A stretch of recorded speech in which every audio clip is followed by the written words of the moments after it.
ఓం నమో వెంకటేశాయ. ఆధ్యాత్మిక విశేషాలకు స్వాగతం. ముందుగా ప్రధాన అంశాలు.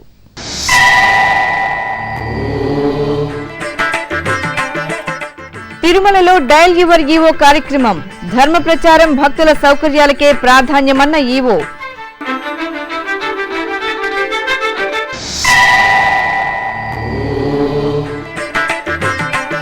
తిరుపతి రైల్వే స్టేషన్ ను సందర్శించిన టీటీడీ చైర్మన్.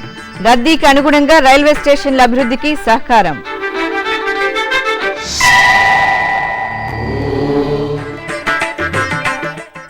వైభవంగా గోదాదేవి నేరాటోత్సవాలు.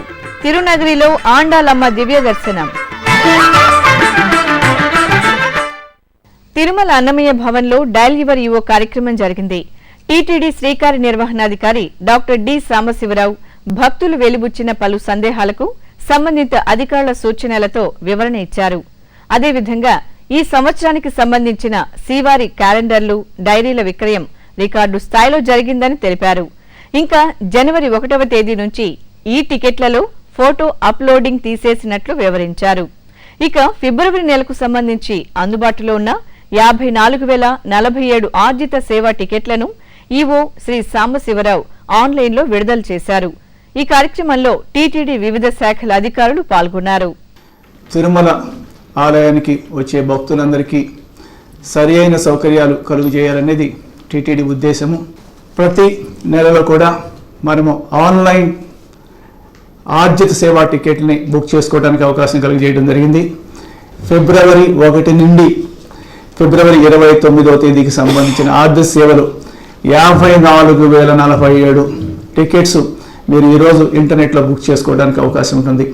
ఈ మధ్యకాలంలో ఇది అతి పెద్ద ఎత్తున మనం రిలీజ్ చేస్తున్న టికెట్లు. ఇంకొక ముఖ్యమైన ఆన్లైన్ బుకింగ్ సిస్టమ్ ఏమిటంటే శీఘ్ర దర్శనానికి, అంటే 300 రూపాయల టికెట్లు. దాంట్లో కూడా ఏ సమస్యలు ఉన్నాయనేది మనం తెలుసుకుంటూ ఉన్నాము. ఒకటేమిటంటే ఫోటో అప్లోడింగ్ అనేది కొంత సమస్యగా ఉందని చెప్పేసి మనకు తెలిసింది. కాబట్టి ఫోటో అప్లోడింగ్ ఇప్పుడు చేయాల్సిన అవసరం లేదు. జనవరి 1 నుంచి దాన్ని తీసివేశాం. కాకపోతే భక్తులందరూ కూడా వారి identity card, Aadhaar card number కానివ్వండి, ఏదో ఒక గుర్తింపు కార్డు నంబరు దాంట్లో మెన్షన్ చేయాలి బుక్ చేసేటప్పుడు. మరి తిరుమల వచ్చినప్పుడు అదే ఐడెంటిటీ కార్డును కూడా తీసుకురావాల్సి ఉంటుంది. దీన్ని దృష్టిలో పెట్టుకోండి. జనవరి 16వ తేదీ కనుమ పండుగ. ముఖ్యంగా గ్రామాల్లో ఆ రోజున పశువుల పండుగ చేసుకుంటూ ఉంటారు. ఆ అకేషన్లో మనం గోపూజ పెద్ద ఎత్తున 2 తెలుగు రాష్ట్రాల్లో 300 గోశాలల్లోనూ 300 ప్రాంతాల్లో గోపూజను మనం నిర్వహించుకుందాం అనుకుంటా ఉన్నాము. శ్రీవారి భక్తులు అందరూ కూడా ఆ కార్యక్రమంలో పాల్గొనవలసిందిగా విజ్ఞప్తి చేస్తూ ఉన్నాను.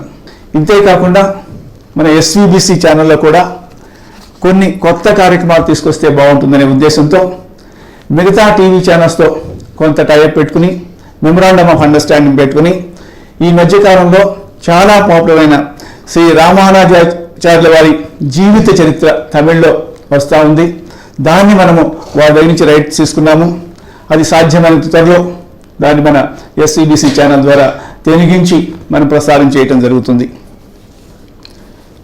టీటీడీ క్యాలెండర్ డైరీకి సంబంధించి ఈ సంవత్సరం రికార్డు స్థాయిలో 25.5 లక్షల క్యాలెండర్లు, 8 లక్షల డైరీలు ప్రింట్ చేశాం.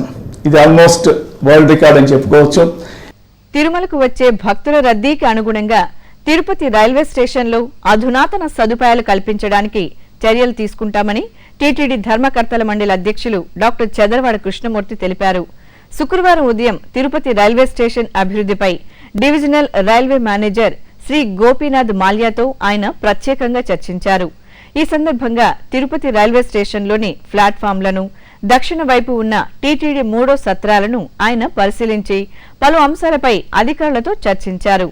తిరుపతితో పాటు రేణిగుంట రైల్వే స్టేషన్ను అభివృద్ధి చేయాల్సి ఉందని, అలాగే తిరుచానూరులోనూ ప్రత్యేకంగా రైల్వే స్టేషన్ను ఏర్పాటు చేయాలని, ఇందుకోసం టీటీడీ చేయూతనందిస్తుందని పేర్కొన్నారు. అనంతరం చదలవాడ కృష్ణమూర్తి మీడియాతో మాట్లాడారు.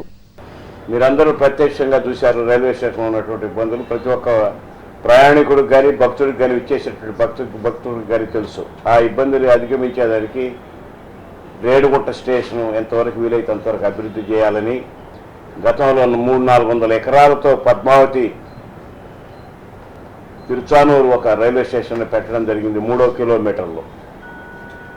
దాన్ని ఒక 4-5 ప్లాట్ఫారాల్స్తో డెవలప్ చేసేదానికి అవసరమైతే రైల్వేస్తో కలిసి తిరుమల తిరుపతి దేవస్థానం ఆ స్టేషన్ నిర్మించేదానికి అన్ని చర్యలని తీసుకోవాల్సిందిగా ముఖ్యమంత్రి గారు ఆదేశాలు ఇవ్వడం జరిగింది. అదేవిధంగా రేణిగుంట, తిరుచానూర్, తిరుపతి ఈస్ట్లో ల్యాండ్ విషయంలో కానీ, ఇంకా ఒక 2 ప్లాట్ఫారాలు నిర్మించే విషయంలో కానీ, సౌత్ సైడ్ ఎంట్రీస్ పెట్టి ఆ పక్క నుంచి కూడా రైల్వే ప్రయాణికులకు వచ్చేటువంటి ప్రయాణికులకు సదుపాయం కలిగించే విషయంలో కానీ త్వరితగతిన చాలా అవసరం, ఎమర్జెన్సీ ఉన్నట్టుగా ఈ కార్యక్రమాన్ని పూర్తి చేస్తామని భక్తకోటికంతా కూడా తిరుపతి వాసులకి హృదయపూర్వకంగా తిరుమల తిరుపతి దేవస్థానం తరఫున నేను మనవి చేస్తున్నా. గోదాదేవి నేరాటోత్సవాలు తిరుపతిలో వైభవంగా జరుగుతున్నాయి. ఇందులో భాగంగా 2వ రోజైన శుక్రవారం తెల్లవారుజామున గోవిందరాజస్వామివారి ఆలయం నుంచి ఆండాల అమ్మవారు ఊరేగింపుగా రామచంద్ర పుష్కరిణి కట్ట వద్ద ఉన్న నేరాటోత్సవ మండపానికి వేంచేపు చేశారు. అక్కడ అర్చకులు అమ్మవారికి వేడి నీళ్ల అభిషేకాన్ని నిర్వహించి ఆస్థానం జరిపారు. తిరుమల శ్రీవారిని శుక్రవారం ఉదయం బెంగళూరు కైలాష్ ఆశ్రమ మహాసంస్థాన ట్రస్ట్ జయేంద్రపురి మహాస్వామి దర్శించుకున్నారు. వీరికి ఆలయ అర్చకులు ఇస్తికపాలు స్వాగతం పలుకుగా జేఈఓ శ్రీ కె శ్రీనివాసరాజు దర్శన ఏర్పాట్లు చేశారు. దర్శనానంతరం స్వామీజీ శ్రీ వెಂಕಟೇಶ್ವರ ಭಕ್ತಿ ಚಾನಲ್తో ಮಾತನಾడారు. ಪರಮ ಪವಿತ್ರವಾದ ಈ ತಿರುಪತಿ ಕ್ಷೇತ್ರಕ್ಕೆ ಬೆಂಗಳೂರು ರಾಜರಾಜೇಶ್ವರಿ ನಗರದಿಂದ ರಾಜರಾಜೇಶ್ವರಿ ಅಮ್ಮನವರ ಕ್ಷೇತ್ರದಿಂದ ಇಲ್ಲಿ ಬಂದು ದರ್ಶನ ಮಾಡಿ ನಮಗೆ ಅತಿ ಅದ್ಭುತವಾದ ಆನಂದದ ಅನುಭವ ಆಗಿದೆ. ಇಲ್ಲಿಯ ಸೇವೆ ಬಂದು ಪಾರಲೌಕಿಕ, ಈ ಲೌಕಿಕವೇ ಅಲ್ಲ ಅಂತ ಅನಿಸುತ್ತೆ. ಇಲ್ಲಿ ಬಂದರೆ ಇದು ವೈಕುಂಠದ ಸಾಕ್ಷಾತ್ ದರ್ಶನವೇ ಈ ಕ್ಷೇತ್ರದ ದರ್ಶನ. ಇಲ್ಲಿ ಮಾಡ್ತಾ ಇರೋ ಸೇವೆಯ ಎಲ್ಲ ಸೇವಕರು TTD ಬೋರ್ಡಿಂದ ಪ್ರಾರಂಭ ಮಾಡಿ ಅದಲ್ಲದೆ ಪಾಸ್ಟ್ ಆ್ಯಂಡ್ ಪ್ರೆಸೆಂಟ್ ಪ್ರತಿಯೊಬ್ಬರೂ ಕೂಡ ಅತಿ ಅದ್ಭುತವಾದ ಸೇವೆಯನ್ನು ಸಲ್ಲಿಸ್ತಾ ಇದ್ದಾರೆ. ಪರಮಪುರುಷನಾದ ನಾರಾಯಣ ಈ ಭಕ್ತರಿಗೆ ಬರೋ ಭಕ್ತರಿಗೆ ಅವರ ಎಲ್ಲ ಮನೋವಾಂಛ ಕಲ್ಪದ್ರುಮವಾಗಿದ್ದು ಯಾವುದೇ ರೀತಿಯಾದ ಕಷ್ಟವೋ ನಷ್ಟವೋ ಅವರಿಗಿಲ್ಲದೆ ಮಂಗಲಮಯವಾದ ಜೀವನವನ್ನು ಅನುಗ್ರಹಿಸಲಿಂದ ಪ್ರಾರ್ಥನೆ ಮಾಡ್ತಾ ಇದ್ದಾರೆ. గుంటూరు గౌడీయ మఠంలో వైష్ణవ సమ్మేళనం విజయవంతంగా జరుగుతోంది. ఈ నెల 4వ తేదీ నుంచి 10వ తేదీ వరకు జరుగుతున్న ఈ సమ్మేళనంలో దేశవ్యాప్తంగా పలు ప్రాంతాల నుంచి విచ్చేసిన గౌడీయ వైష్ణవ ప్రముఖులు, వివిధ క్షేత్రాల నుంచి విచ్చేసిన సాధు పుంగవులు పాల్గొన్నారు. వీరిలో మధుర బృందావన్, ఋషికేశ్, మాయాపూర్ తదితర ప్రదేశాల నుంచి వచ్చిన వక్తలు శ్రీకృష్ణ లీలామృతం మీద ప్రసంగించారు. ఇప్పుడొక చిన్న విరామం. శ్రీ వెంకటేశ్వర వేద పరిరక్షణ ట్రస్ట్ హైందవ సనాతన ధర్మానికి మూలం వేదం. వేదం మన జీవన నాదం. శ్రీవారి ఆశీస్సులతో తిరుమల తిరుపతి దేవస్థానములు శ్రీ వెంకటేశ్వర వేద పరిరక్షణ ట్రస్టును ఏర్పాటు చేసి వేద పరిరక్షణకు కృషి చేస్తోంది. మన వైదిక సంప్రదాయాన్ని పరిరక్షించి పరివ్యాప్తి చేసే సంకల్పంతో ఏర్పాటు చేసిన ఈ శ్రీ వెంకటేశ్వర వేద పరిరక్షణ ట్రస్టులో భాగస్వాములయ్యే అవకాశాన్ని పొందండి. శ్రీవారి అనుగ్రహాన్ని పొందండి. మరిన్ని వివరాలకు 0877227777 లేదా ఆన్లైన్లో టీటీడీ వెబ్సైట్ ను చూడండి www.tirumala.org. ఓం నమో వెంకటేశాయ. ఆధ్యాత్మిక విశేషాలకు పునఃస్వాగతం. తమిళనాడు రాష్ట్రం కన్యాకుమారి జిల్లా సుచీంద్రంలోని శ్రీ తానుమాయల స్వామివారి ఆలయంలో మార్గశిర మాసోత్సవాలు ధ్వజారోహణంతో ఘనంగా ప్రారంభమయ్యాయి.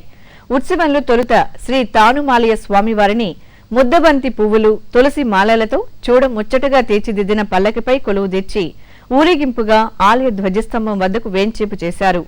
తరువాత వేద పండితులు శాస్త్రోక్తంగా వైదిక క్రతువులు పూర్తి చేసి ధ్వజపటాన్ని ఎగురవేసి నక్షత్ర హారతులు సమర్పించి ఉత్సవాలు ప్రారంభించారు. ఈ సందర్భంగా ఆలయం భక్తులతో నిండిపోయింది. దైవనామ స్మరణలతో మార్మురోగింది. అనంతరం స్వామివారి రథోత్సవం రమణీయంగా సాగింది. రథోత్సవంలో స్వామిని దర్శించుకుని భక్తులు మంగళ నీరాజనాలు సమర్పించారు. గజరాజులు స్వామివారి రథోత్సవంలో తరించాయి. ఉత్సవాల ప్రారంభం సందర్భంగా ఆలయంలో అరటి గెలలతో సంప్రదాయబద్ధంగా చేసిన అలంకరణ ప్రత్యేక ఆకర్షణగా నిలిచింది. తిరుపతి పుణ్యక్షేత్రంలోని శ్రీ గోవిందరాజస్వామి ఆలయం స్వామివారి అధ్యయనోత్సవాలకు సర్వాంగ సుందరంగా ముస్తాబవుతోంది. ఈ నెల 9వ తేదీ నుంచి ప్రారంభమయ్యే ఈ ఉత్సవాల్లో ఆళ్వార్లు రచించిన 4000 పాసురాలను పారాయణం చేయనున్నారు. ఫిబ్రవరి 1వ తేదీ జరిగే తన్నీరు అమదోత్సవంతో అధ్యయనోత్సవాలు వైభవంగా ముగియనున్నాయి. ఆ విశేషాల సమాహారం మీకోసం. ఆధ్యాత్మిక రాజధాని తిరుపతిలో శ్రీ గోవిందరాజస్వామి దేవాలయం పురాతన పుణ్యక్షేత్రంగా భాసిల్లుతోంది. ఎన్నో ఉపాలయాలతో నెలవై నిత్యం ఉత్సవాలు ఊరేగింపులతో దర్శనమిచ్చే ఈ ఆలయాన్ని తిరుమలకు వచ్చే భక్తులలో ఎక్కువ మంది దర్శించుకుంటూ ఉంటారు. ఈ నేపథ్యంలో ఈ నెల 9వ తేదీ నుంచి శ్రీ గోవిందరాజస్వామి వారి అధ్యయనోత్సవాలను ఘనంగా నిర్వహించడానికి తిరుమల తిరుపతి దేవస్థానం ఏర్పాట్లు చేస్తోంది. తిరుమల శ్రీవారి ఆలయంలో అధ్యయనోత్సవాలు ముగిసిన తర్వాత వచ్చే అమావాస్య నుంచి ఈ ఆలయంలో అధ్యయనోత్సవాలు ప్రారంభం కావడం ఆనవాయితీ. 24 రోజుల పాటు ఈ అధ్యయనోత్సవాలను 12 మంది ఆళ్వార్లు రచించిన దివ్య ప్రబంధాల్లోని 4000 పాసురాలను పగల్పత్తు రాపత్తు ఉత్సవాల్లో పారాయణం చేయనున్నారు. శ్రీ గోవిందరాజస్వామి ఆలయంలోని కళ్యాణోత్సవ మండపంలో జరిగే ఈ ఉత్సవంలో శ్రీదేవి భూదేవి సమేత శ్రీ గోవిందరాజస్వామి విశ్వక్సేనుల వారు ఆసీనులై ఉండగా స్వామివారి కుడివైపున 12 మంది ఆళ్వార్లు ఆచార్య పురుషులను వేంచేపు చేయడం విశేషం. టీటీడీ పెద్దజీయర్ స్వామి ఆధ్వర్యంలో ఈ ఉత్సవాల్లో టీటీడీ చిన్నజీయర్ స్వామి, ఏకాంగులు, ఆచార్య పురుషులు, శ్రీవైష్ణవులు విశేషంగా పాల్గొంటారు. ఫిబ్రవరి 1వ తేదీ జరిగే తన్నీరు అమదోత్సవంతో శ్రీ గోవిందరాజస్వామి అధ్యయనోత్సవాలు వైభవంగా ముగియనున్నాయి. చిత్తూరు గిరింపేట శ్రీ శివగామి సమేత శ్రీ చిదంబరేశ్వర స్వామివారి ఆలయంలో నందీశ్వరునికి ప్రదోష పూజలు నిర్వహించారు. ముందుగా ఆలయంలో దీపాలు వెలిగించి శ్రీ శివగామి సమేత శ్రీ చిదంబరేశ్వర స్వామివారికి నందివాహన సేవను జరిపారు. అనంతరం నందీశ్వరునికి పంచామృత అభిషేకం జరిపి అలంకరణ చేసి హారతులు సమర్పించారు. భక్తులు శివనామ స్మరణలు చేస్తూ ప్రదోష పూజల్లో పాల్గొని శ్రీ చిదంబరేశ్వర స్వామివారి కృపకు పాత్రులయ్యారు. అనుక్షణం రామనామ స్మరణలతో పరవశించే పవనసుతునికి తమిళనాడు రాష్ట్రం నామక్కల్లో పుష్పాభిషేకాన్ని నయన మనోహరంగా నిర్వహించారు. ఉత్సవంలో తొలుత 1008 లీటర్ల క్షీరంతో స్వామివారికి అభిషేకం చేశారు.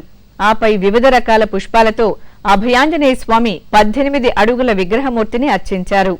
భారీ పూలమాలలు అంజనీసుతునికి అలంకరించి హారతులు సమర్పించారు. ఈ ముగ్ధ మనోహర ఘటాన్ని కనులారా గాంచిన భక్తులు రామనామ స్మరణతో పులకించారు.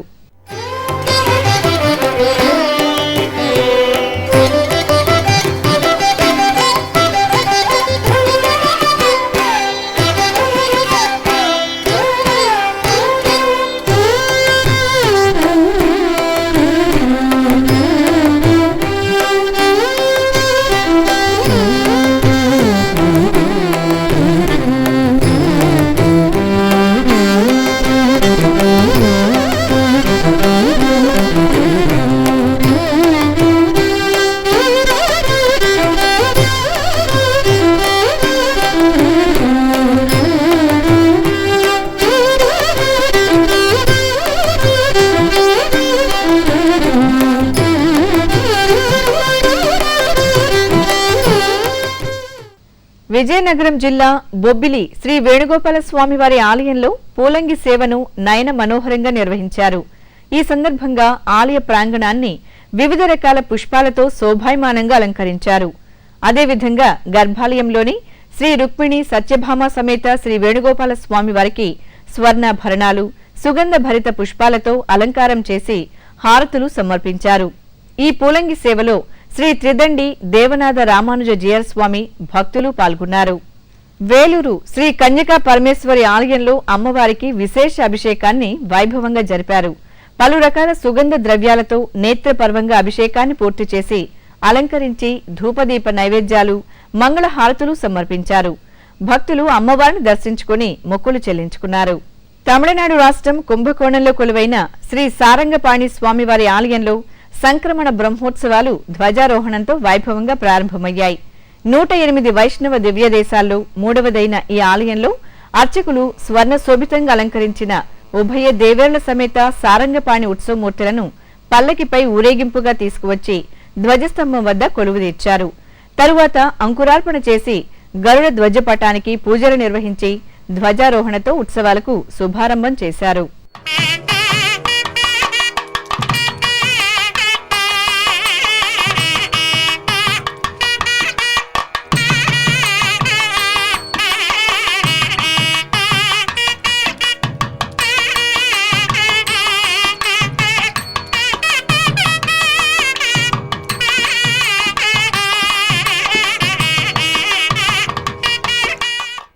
ఇప్పుడొక చిన్న విరామం. శ్రీ వెంకటేశ్వర నిత్యాన్న ప్రసాదం ట్రస్ట్ అన్నం పరబ్రహ్మ స్వరూపమన్నారు. ఆ దేవదేవుడు కొలువైన తిరుమలలో భక్తులందరికీ అన్నప్రసాద వితరణ చేస్తోంది తిరుమల తిరుపతి దేవస్థానములు. ఏకకాలంలో 4000 మందికి భోజనం అందించే సామర్థ్యం ఉన్న మాతృశ్రీ తరిగొండ వేంగమాంబ అన్నప్రసాద వితరణ కేంద్రంలో నిత్యం అన్నప్రసాద వితరణ యజ్ఞం జరుగుతూ ఉంటుంది. ప్రతిరోజు తిరుమల తిరుపతితో పాటు నిత్యం 1,00,000 మందికి తగ్గకుండా అన్నప్రసాద వితరణ చేస్తోంది టీటీడీ. ప్రతి భక్తుడు స్వామివారి అన్నప్రసాదాన్ని స్వీకరించాలనే టీటీడీ మహాయజ్ఞంలో మీరు భాగస్వాములు కండి. కలియుగ ప్రత్యక్ష దైవం కరుణను పొందండి. మరిన్ని వివరాలకు 0877227777 లేదా ఆన్లైన్లో టీటీడీ వెబ్సైట్ ను చూడండి www.tirumala.org. ఓం నమో వెంకటేశాయ. ఆధ్యాత్మిక విశేషాలకు పునఃస్వాగతం. తమిళనాడు రాష్ట్రం కుంభకోణంలోని మహామహా పుష్కరిణిలో పవిత్ర జలాలను భక్తి శ్రద్ధలతో సేకరించారు.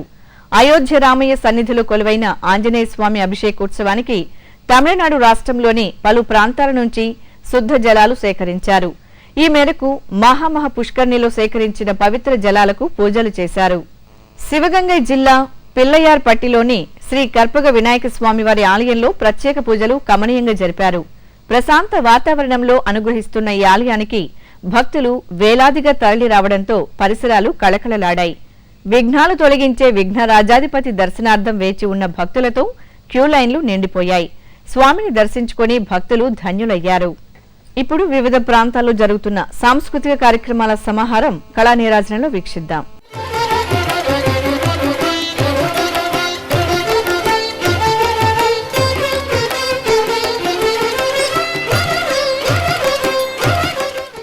తిరుమలలోని నాదనీరాజనం వేదికపై గురువారం రాత్రి వయోలిన్ వాదనం ఆకట్టుకుంది.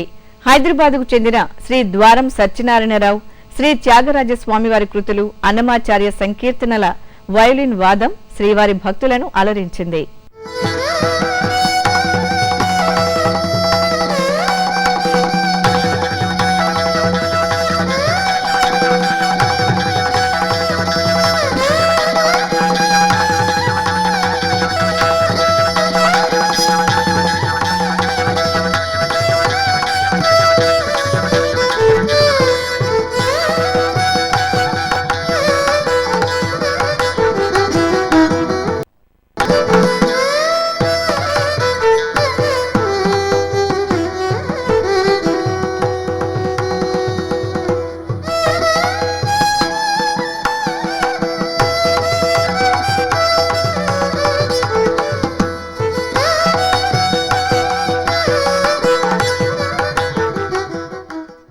తిరుమలలో శ్రీవారి దర్శనం, గదుల ఖాళీలు, వాతావరణం తదితర విశేషాలను ఇప్పుడు తిరుమల సమాచారంలో తెలుసుకుందాం. ఇప్పటిదాకా అందిన సమాచారం మేరకు 15,000 మంది భక్తులు శ్రీవారి దర్శనం చేసుకున్నారు. 12 కంపార్ట్మెంట్లలో భక్తులు శ్రీవారి దర్శనం కోసం వేచి ఉన్నారు. శ్రీవారి సర్వదర్శనానికి 3 గంటల సమయం పడుతోంది. దివ్య దర్శనానికి 2 గంటల సమయం పడుతోంది. ప్రత్యేక ప్రవేశ దర్శనం కొనసాగుతోంది. తిరుమలలో 1037 గదులు ఖాళీగా ఉన్నాయి. ఆలిపిరి, శ్రీవారి మెట్టు మార్గాల్లో భక్తుల రాకపోకలు యథాతథంగా సాగుతున్నాయి. ఆధ్యాత్మిక విశేషాలు ఇంతటితో సమాప్తం. రాత్రి 10 గంటలకు ప్రసారమయ్యే ఆధ్యాత్మిక విశేషాలలో మళ్ళీ కలుసుకుందాం. ఓం నమో వెంకటేశాయ.